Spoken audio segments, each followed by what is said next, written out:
Hey guys, part 2 of my video. So part 1 was about why I decided to water fast, and part 2 is about my experience.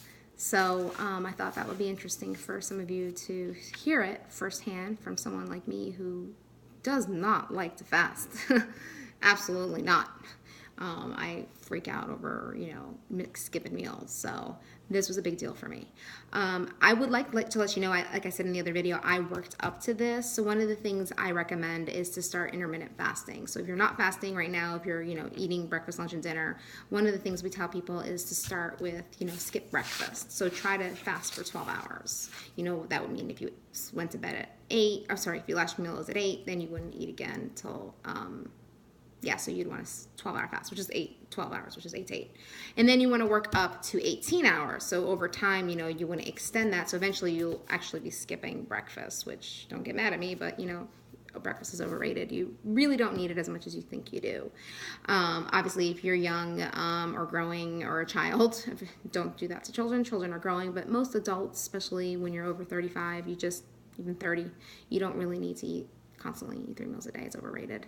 In fact, studies are showing that skipping meals and shorter eating windows are actually shown to increase longevity and reduce aging, slow aging down. So I highly recommend that. And so once you reach that point, then you can start playing around with some intermittent fasting of maybe 24 hours, try a juice fast, try to do a 48-hour water fast, and just play around with it, see where your tolerance is. And eventually that's going to do is it's going to allow your body to start to develop ketone bodies, which is really using your fat for energy, but it also helps deal with the adverse effects of fasting sooner so that you're not miserable.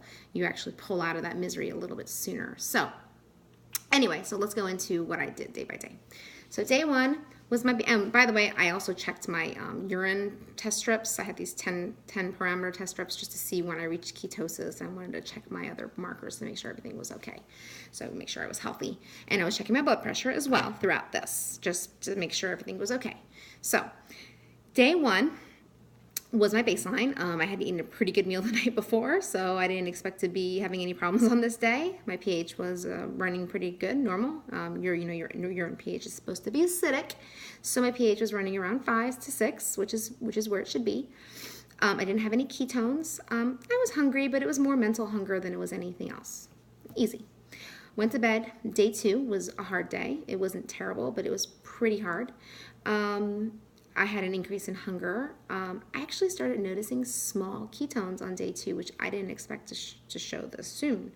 But I guess because I had done some intermittent fasting in the past, my body may have already been adapted to bringing ketones out during famine.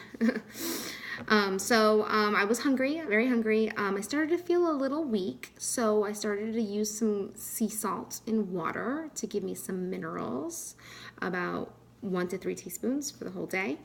And weird thing happened on day 2. I don't know why, but I was taking a nap and I was very cold. That's going to be expected. You're going to feel cold. Your body temperature is going to drop to kind of accommodate for your metabolic rate.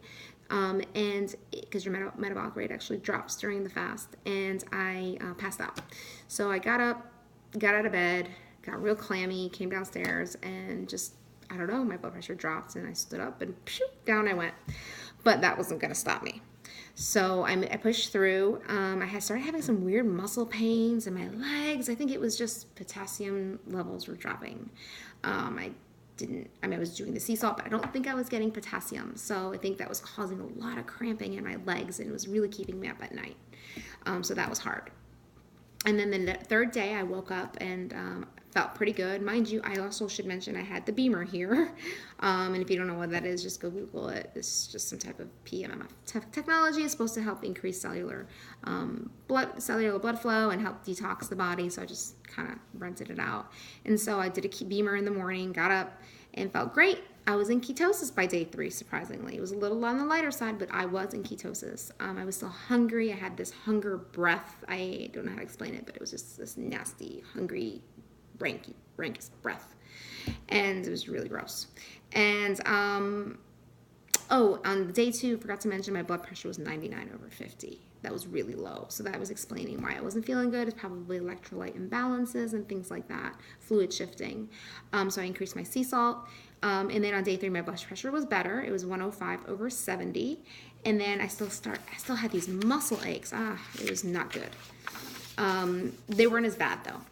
And then day 4, I think is when I started doing the electrolyte water, which is the smart water.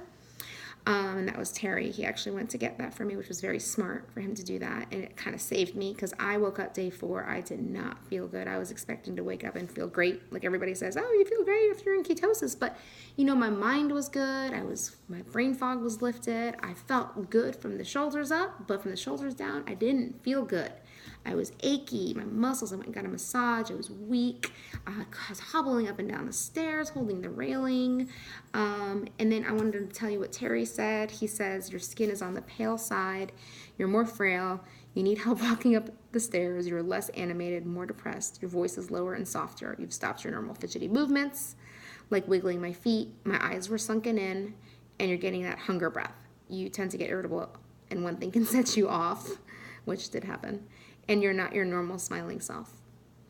So that evening we went and got the electrolyte water, which was, I'm going to tell you, if you're going to do this, start on day 1 with the electrolyte water. Don't wait till day 4 because it was at that point, I was already feeling really bad.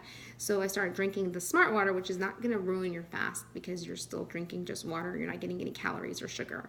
And those electrolytes was probably what I needed because my heart rate, I noticed, was slowing down. It just didn't feel right. So I was much better after I did electrolyte water. I started having edema in my calves. So that was probably from this fluid from the salt. So I reduced the salt and went to the smart water, and things were much better after that.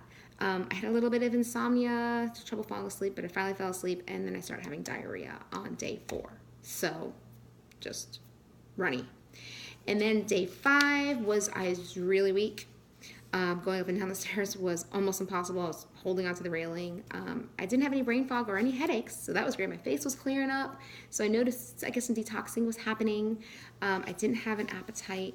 I felt really just food smell bothered me. I just was really grossed out by food. I went to Whole Foods twice and just didn't really have any cravings, really. I recognized the smells, but it just didn't, I don't know, I didn't feel right. I just didn't feel human anymore. I had diarrhea. It was really runny. And at this point, I was like, it's time to stop. After day 5, I said, we gotta eat. So I broke the fast with, because I knew my kids were coming back too, and school started and all that. So I broke the fast first with, here's a suggestion, apple cider vinegar. Always start that with whatever you're going to eat to help get the stomach acid flowing again. So I did bone broth, 2 cups of it with apple cider vinegar, and a little tiny bit of Baja Gold sea salt. And then I went ahead and we had this homemade crock pot soup, which is gorgeous. It had tons of veggies in it and bone broth and vegetable broth. And I did some cups of that, got it down. I was like, okay, this is working. I'm not feeling bad. And then I started to eat the vegetables from the soup. And I didn't have any digestive problems. A lot of people say that after they break their fast, their stomach is digestive, flaring up. None of that. I had none of that. I didn't have die-off.